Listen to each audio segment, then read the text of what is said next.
Assalamualaikum warahmatullahi wabarakatuh. Perkenalkan, kami dari kelompok 3 yang terdiri dari Ahmad Alwirey, Ahmad Darmawan, Ahmad Sihabudin, dan Aisyah Azizatun Nida, yang akan menjelaskan tentang faktor yang membentuk konsep diri, terdiri dari pengertian konsep diri, komponen konsep diri, dan faktor yang mempengaruhi konsep diri. Yang pertama, pengertian konsep diri. Konsep diri adalah berpikir mengenai dirinya sendiri. Hal ini adalah sebuah aktivitas manusia yang tidak dapat dihindari. Pada umumnya, secara harfiah, seseorang akan berpusat pada dirinya sendiri, sehingga self atau diri adalah pusat dari dunia sosial setiap orang yang sebagian besar didasari pada interaksi dengan orang lain yang dipelajari dimulai dengan anggota keluarga terdekat, kemudian masuk ke interaksi dengan mereka di luar keluarga atau dengan orang lain. Jadi konsep diri ini di mana kita melakukan sesuatu yang ternilai oleh orang lain dan terlihat oleh orang lain ketika perilaku kita yang ditonjolkan oleh diri kita. Kalau dalam Islam seperti akhlak kita itu seperti apa. Nah, itu bisa termasuk juga konsep diri.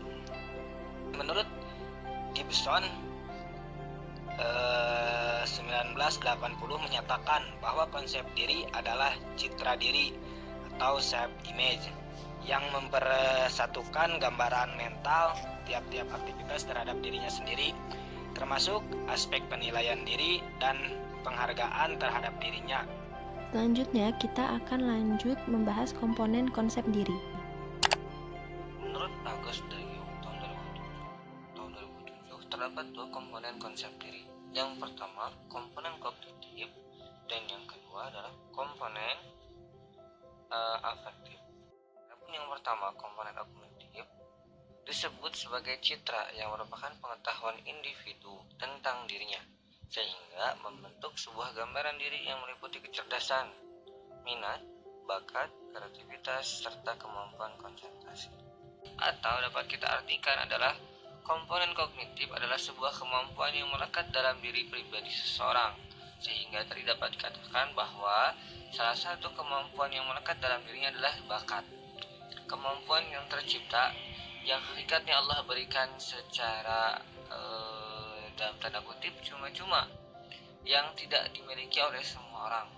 Contoh misalnya, seseorang memiliki suara yang merdu, suara yang indah. Pada hakikatnya tidak setiap manusia memiliki suara yang indah. Lalu selanjutnya, komponen afektif disebut harga diri yang merupakan penilaian individu terhadap diri, sehingga membentuk penerimaan terhadap diri, meliputi ketahanan, ketekunan, keulatan kerja, motivasi berprestasi, toleransi stres. Itulah ranah-ranah yang berbicara tentang kognitif, jadi sesuatu yang melekat pada diri atau sebuah apresiasi diri terhadap dirinya sendiri. Ketika dia paham tentang dirinya, makanya dia yang dapat menguasai dirinya. Dia yang dapat mengontrol tingkat stresnya sendiri. Dia yang dapat mengontrol tentang kebahagiaannya sendiri. Dia yang dapat mengontrol motivasi hidupnya sendiri, dan lain sebagainya. Selanjutnya, kita akan membahas faktor yang mempengaruhi konsep diri. Menurut Jalaluddin Rahmat, ada dua faktor konsep diri, yaitu yang pertama, orang lain yang sangat penting atau significant others, dan yang kedua, kelompok rujukan atau reference group.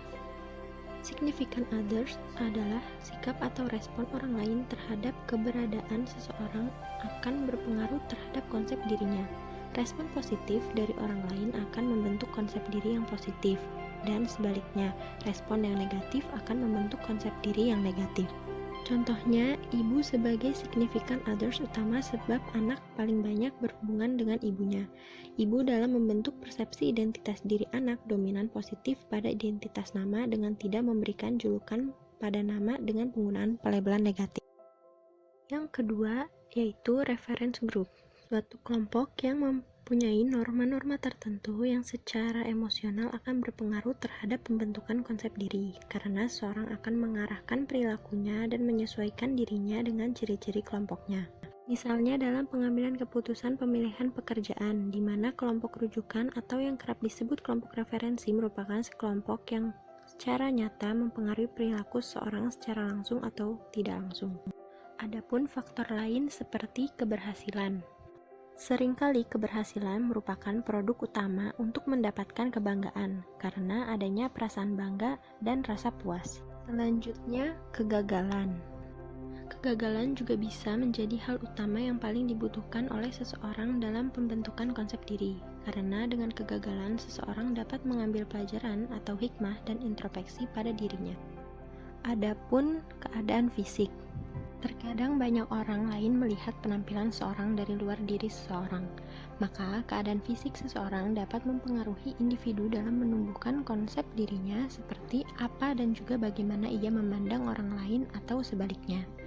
Contohnya, seseorang yang memiliki cacat tubuh sudah tentu akan memandang dirinya rendah, mengingat orang lain juga memandangnya begitu, yang pada akhirnya menimbulkan rasa malu, minder, tidak berharga, dan perasaan ganjil karena melihat dirinya berbeda dengan orang lain. Dan yang terakhir, yaitu kondisi keluarga. Kondisi keluarga juga dapat mempengaruhi konsep diri seseorang. Contohnya, jika kondisi keluarganya tidak baik, maka akan berdampak dan menyebabkan lingkungan tidak baik juga. Begitupun sebaliknya, seorang yang baik dapat ditandai dengan adanya integritas dan tenggang rasa yang tinggi serta sikap positif dari anggota keluarganya, karena mereka terbiasa dengan kebiasaan tersebut. Mungkin cukup sekian pemaparan dari kelompok kami, kurang lebihnya mohon maaf. Wassalamualaikum warahmatullahi wabarakatuh.